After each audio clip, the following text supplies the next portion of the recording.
الحمد لله نحمده ونستعينه ونستغفره ونؤمن به ونتوكل عليه ونعوذ بالله من شرور أنفسنا ومن سيئات أعمالنا من يهده الله فلا مضل له ومن يضلله فلا هادي له ونشهد أن لا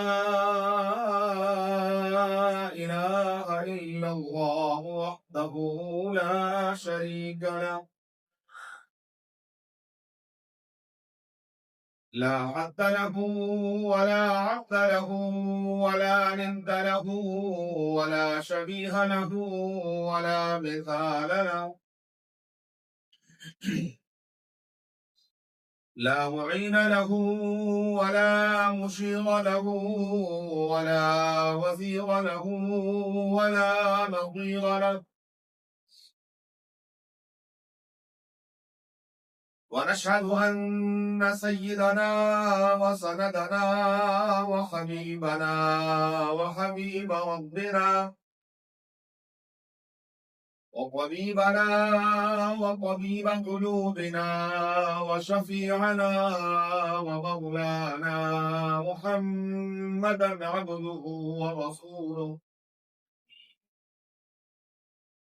لا رسول بعده ولا نبي بعده ولا رسالة بعده ولا نبوة بعده أرسله الله تعالى إلى كافة الناس بشيرا ونذيرا وداعيا إلى الله بإذنه وسراجا منيرا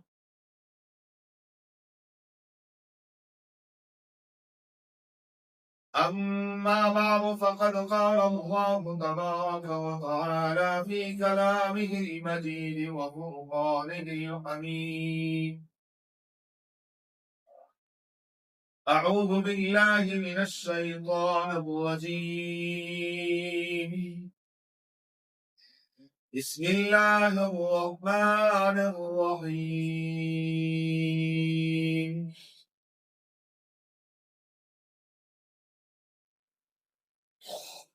ما يريد الله ليجعل عليكم من حرج ولكن يريد ليطهركم وليتم نعمته عليكم لعلكم تشكرون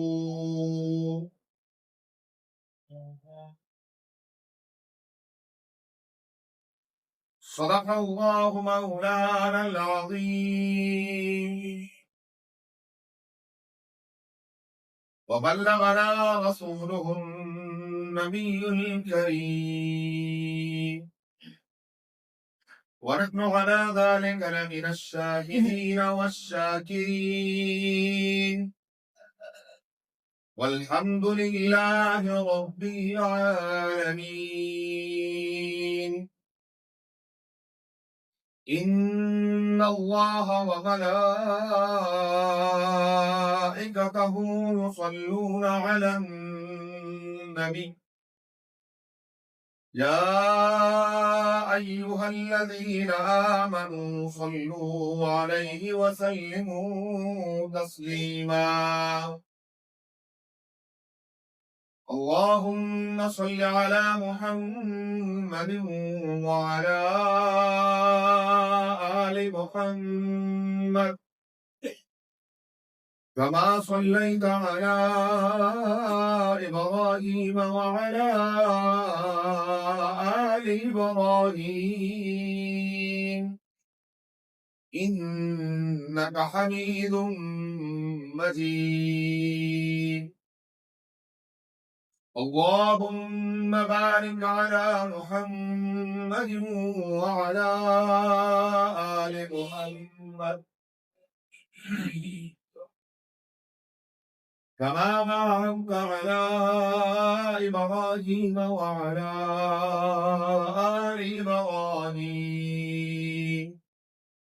إنك حميد مجيد. يا رب صل وسلم دائما أبدا على حبيبك خير الخلق كلهم. هو الحبيب الذي ترجى شفاعته لكل هول من الأهوال مقتحمين. عزیزان محترم، معزز سامعین کرام،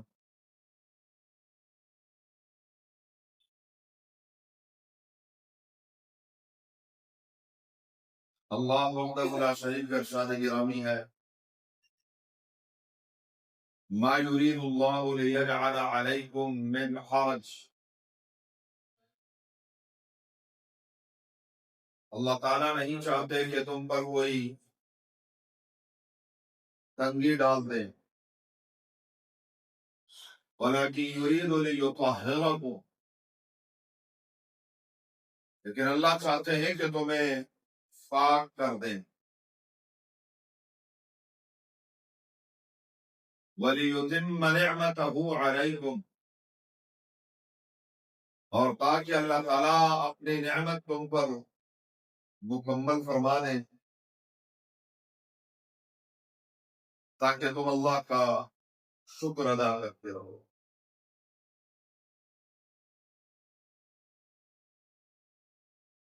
سورہ مائدہ کی آیت کا آخری حصہ ہے یہ، قدر لمبی آیت ہے یہ. اس کے ابتدا میں اللہ تبارک و تعالی نے وضو کے فرائض، ایمان والوں سے حکم فرمایا، اذا قمتم الی الصلاۃ، جب تم نماز کے لیے کھڑے ہونے کا ارادہ کرو تو وضو کر لیا کرو. فاغسلوا وجوہکم، اپنے چہروں کو دھو لیا کرو. وَأَيْدِيَكُمْ إِلَى الْمَرَافِقِ، اپنے ہاتھوں کو دھو لیا کرو کوہنیوں سمیت. وَامْسَحُوا بِرُؤُوسِكُمْ، اپنے سر کے بعد حصے کا مسح کر لیا کرو. وَأَرْجُلَكُمْ إِلَى الْكَعْبَيْنِ، اور اپنے پاؤں دھو لیا کرو ٹخنوں سمیت. وَإِن كُنتُمْ جُنُبًا فَاطَّهَّرُوا، اگر تم بڑی ناپاکی سے ناپاک ہو تو اچھی طرح پاکی حاصل کر لو. پھر اسی آیت میں پروردگار عالم نے تیمم کا تذکرہ فرمایا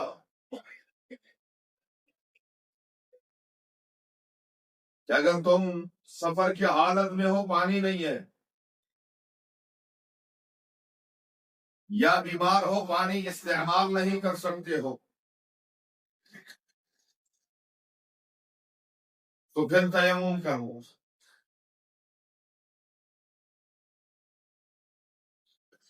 آخر میں رب نے فرمایا، ما یرید اللہ لیجعل علیکم من حرج،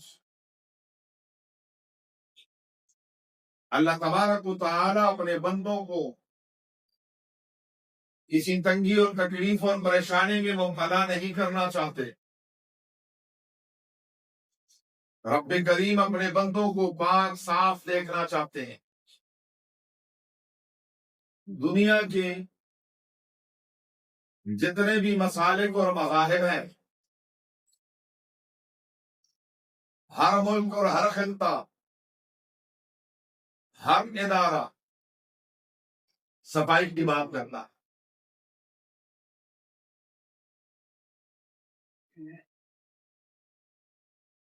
لیکن وہاں زیادہ زور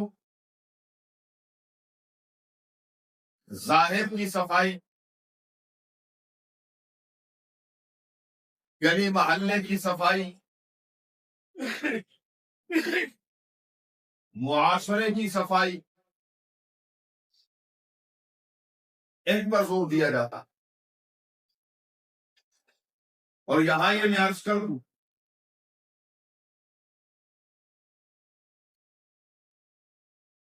کسی کے ذہن میں یہ بات نہ آئے اور اللہ کرے کہ ہمارا عمل بھی ایسا نہ ہو. آمین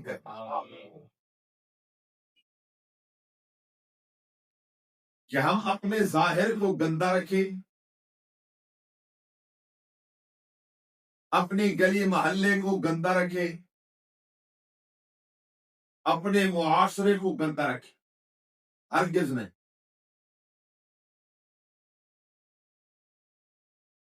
آپ صلی اللہ علیہ وآلہ وسلم کے ارشاد گرامی الطہور شطر الایمان، بہت بڑا مقام دے دیا آپ صلی اللہ علیہ وسلم نے. پاکیزگی کیا ہے؟ پاکیزگی کا مقام شریعت کی نظر میں کیا ہے؟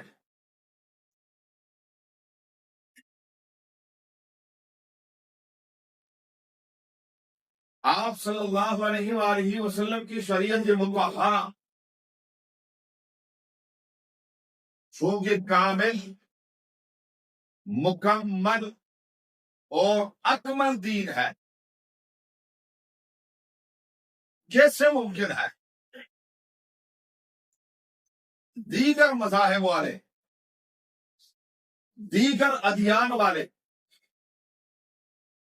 وہ ظاہر کی صفائی کی بات کریں، گلی کوچے کی صفائی کی بات کریں،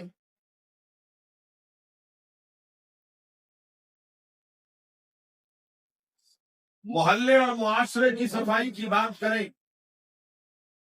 یہ ممکن نہیں ہے کہ ہماری شریعت میں یہ صفائی نہ ہو، ورنہ وہ یہ کمی ہوگی. اور الحمدللہ جو شریعت اور دین اللہ نے مجھے آپ کو نصیب کیا ہے، اس میں کمی کا تصور بھی نہیں ہے. ہونا بڑے گن کی بات، تصور بھی نہیں کیا جا سکتا کہ کوئی موقع، کوئی جگہ ایسی ہوگی جس میں کوئی کمی ہو. نہیں.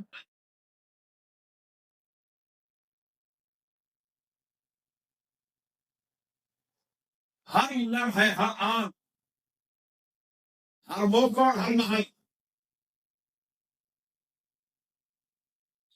بلکہ حضور صلی اللہ علیہ وآلہ وسلم نے ایک موقع پر فرمایا، یہود کی طرح اپنے آنگن گندے نہ رکھو، اپنے گھر کے باہر ہر طرف پتہ چلے یہ مسلمانوں کی بستی ہے. پر افسوس، سخت افسوس،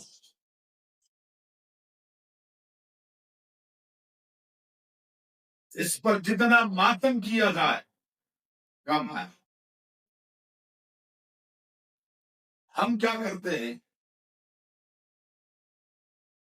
گھر کی ساری صفائی کر کے گلی میں پھینک دیتے.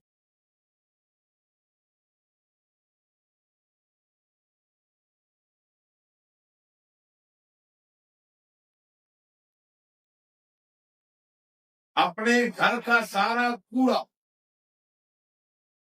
اکٹھا کر کے باہر گلی میں پھینک دیتے، چاہے اس کے اوپر کوئی پھسلے، گرے، اس کو چوٹ آئے، اس کو نقصان پہنچے، گزرتے ہوئے کسی کی نظر اس پر پڑے، اس کا دل خراب ہو، اس کا دماغ خراب ہو، اس کو ذہنی تکلیف اور کوفت ہو، ہماری بلا سے ہم نے اپنا گھر صاف کر لیا ہے، باقی جو ہوتا ہے ہوتا رہے. یہ آج کے مسلمان کی صورتحال. چند خوش نصیبوں کی استثناء کر کے، لیکن وہ میرا خیال ہے آٹے میں نمک سے بھی کم ہے۔ اگر میری اس بات پر کسی میرے بزرگ، میرے ہم عمر دوست، میرے کسی برخوردار کو اگر اعتراض ہو تو فجر کے بعد اپنی گلیاں دیکھ لیا کریں کہ ہماری گلیوں کی صورتحال کیا ہو۔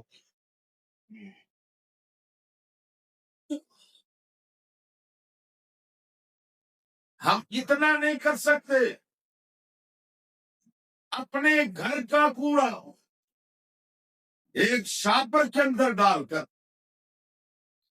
ایک کونے میں رکھتے ہیں۔ جہاں کوڑا دان ہے، میرا خیال ہے کہ ہر گھر سے 10-15 منٹ، 10-15 قدم، میرے کو بڑی دور کی بات، میرے کو یہاں سے بندوڑ پہنچا، 10-15 قدم کی مسافت پر کوڑا دان رکھا ہوا ہے، لیکن ہم یہ تکلیف نہیں کرتے کیونکہ ہمارے گھر کا کوڑا ہے، ہم نے وہ اٹھانا ہے، منہ پھینک دینا ہے بس۔ پھر ہمارے منہ میں پانی آتا ہے جی، بس جی نہ پوچھیں، یورپ کی صفائی وہ نہیں بھولتے ہم۔ یورپ میں ڈنڈا ہے، یورپ میں میں اور آپ اچھے نہیں ہیں، وہاں ذرا کوڑا ایسے گھر سے باہر پھینک کر تو دکھائے نا، پھر دیکھیں کرتے کیا آپ کے، کیونکہ یہاں ڈنڈا ہے نہیں، ہم ڈنڈے کے مسلمان، ہم بغیر ڈنڈے کے اچھے شہری بن جائیں،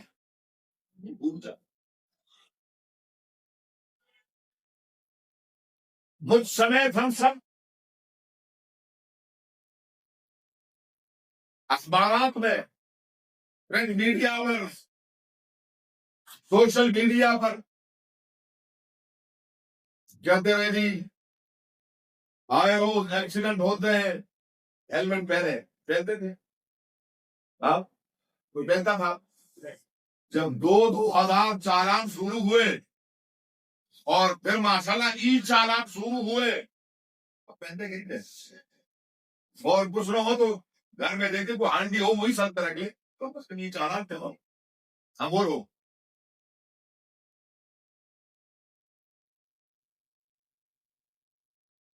ہماری شریعت، ہمارا دین ہر کس یہ نہیں چاہتا کہ میرا اور آپ کا ظاہر صاف نہ ہو،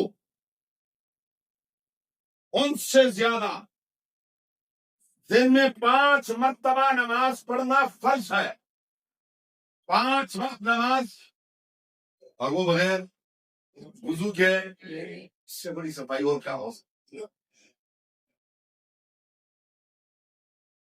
اس کے لیے رب کا حکم دیکھیں، یہ بالکل ابتدائی وحی ہے، شروع کی وحی، یا ایھا المدثر،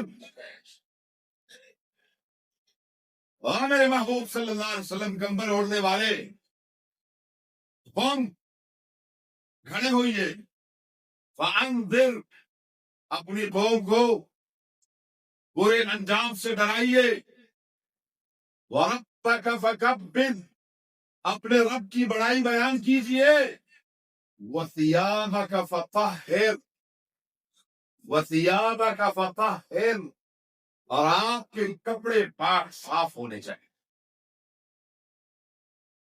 جی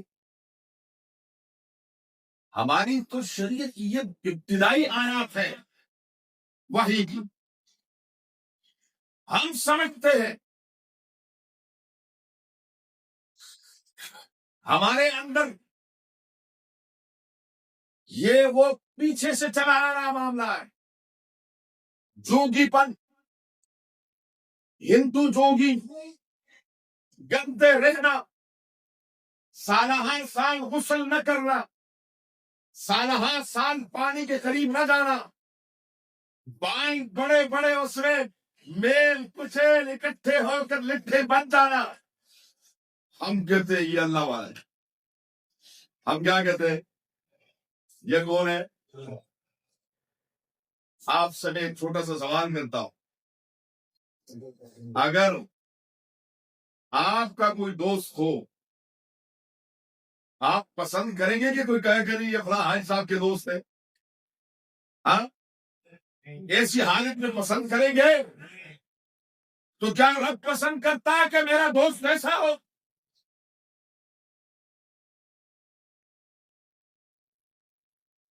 وہ بیچارہ مجذوب ہے،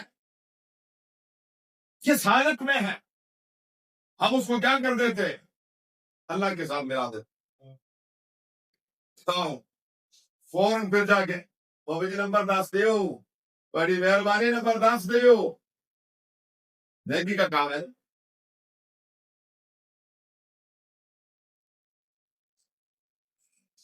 وَثِيَابَكَ فَطَهِّرْ، اس وقت تک نماز نہیں ہوتی جب تک میرا اور آپ کا بدن پاک نہ ہو. اس وقت تک نماز نہیں ہوتی جب تک میرا اور آپ کا لباس پاک نہ ہو. اس وقت تک وہ فریضہ ادا نہیں ہوتا جب تک جہاں نماز پڑھ رہے وہ جگہ پاک نہ ہو. کتنی اہمیت دی شریعت نے. میں نے اور آپ نے اس کی دھجیاں اڑا دو. ہم اپنے گندے پن کو، گوار پن کو، اپنی سستی کو، کہ کوئی ہمارے ساتھ 10 فٹ کے فاصلے پر بھی گزر نہ سکے، بدبو آئے ہم سے. ہم کہتے ہیں سیدھا سادہ بندہ، سیدھا سادہ نہیں، ایک گندہ بندہ.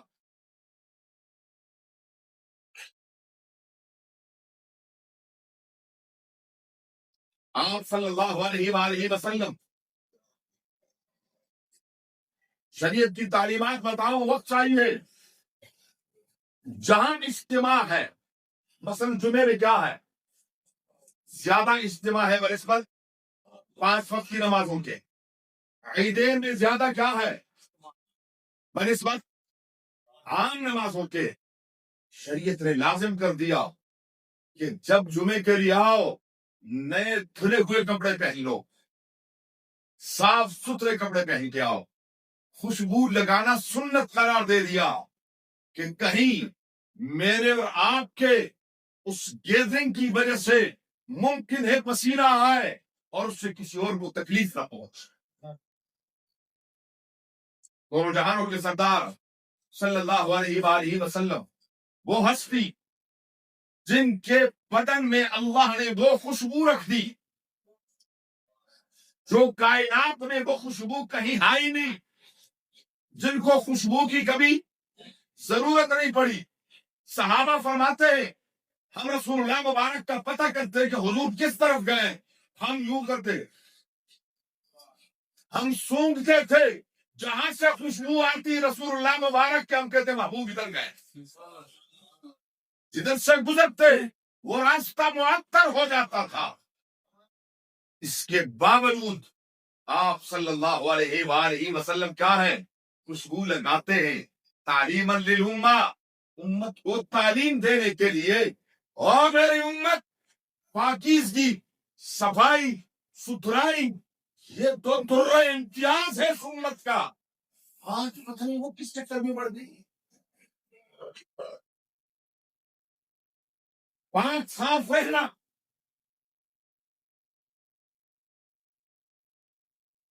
کہیں نہیں لکھا ہوا. کیا گندے رہے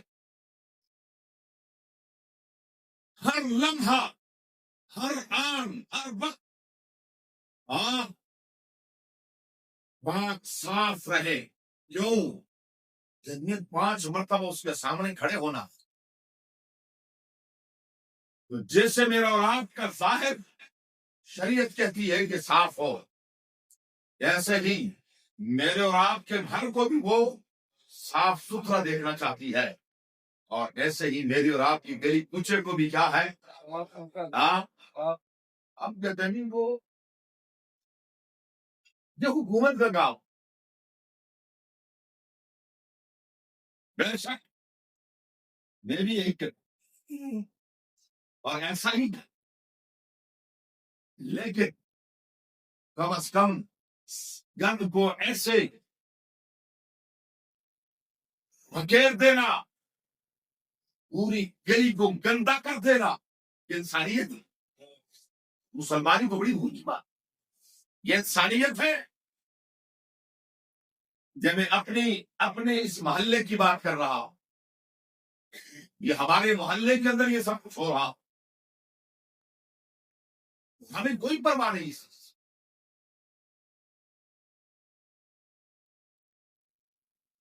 کوئی چیز استعمال کی، چھل کے جہاں مرضی پھینک،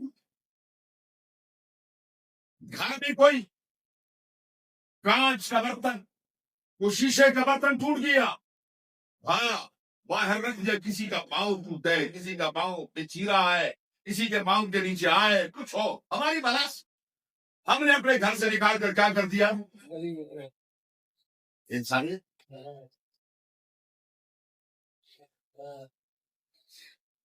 یہ راستے سے رکاوٹ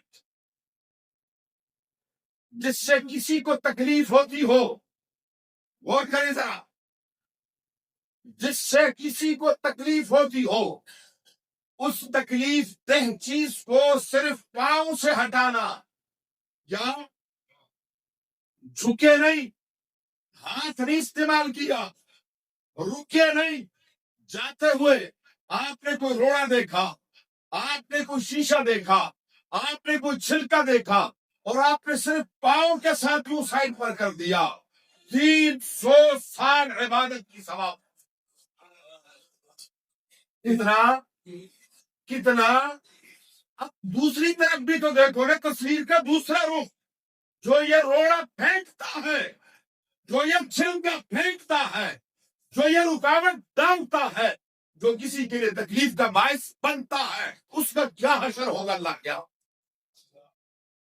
اگر ہٹانے والے کو ثواب اتنا ہے، ہٹانے والے کو بولے ثواب اتنا ہے، تو پھینکنے والے کے لیے عذاب کتنا ہے؟